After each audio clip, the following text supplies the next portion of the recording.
Praise the lord. సహోదరుడు భక్సింగ్ గారి అనుభవములు దేవుడు తనకు బయలుపరిచిన దైవ మర్మములు.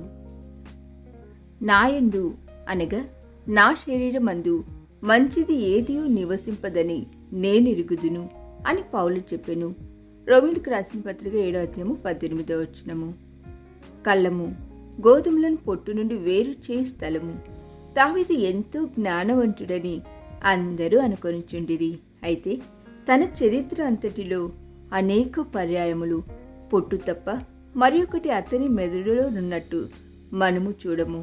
అతని పతనముల ద్వారా దేవుడు నీ చెత్తను చూడుము అని చెప్పుచూ వచ్చెను.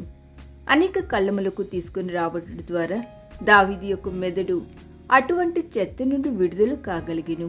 అతడు రాజైనప్పటికీ దేవుని ద్వారా అనేక సార్లు గద్దించబడవలసి వచ్చెను మరియు విడుదల పొందుట కొరకై గొప్ప క్రయము చెల్లించవలసి వచ్చెను. దేవుని సేవకులముగా ఉండుటకు మనమందరము గొప్ప క్రయము చెల్లించవలెను.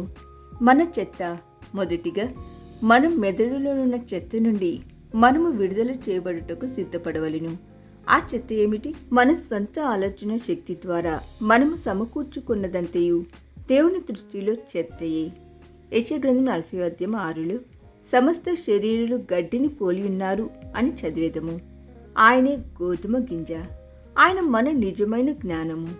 మన అనుభవములన్నీ మనము ఆ జ్ఞానముపై మాత్రమే ఆధారపడినట్లు చేయుటకు రూపొందించబడినవి.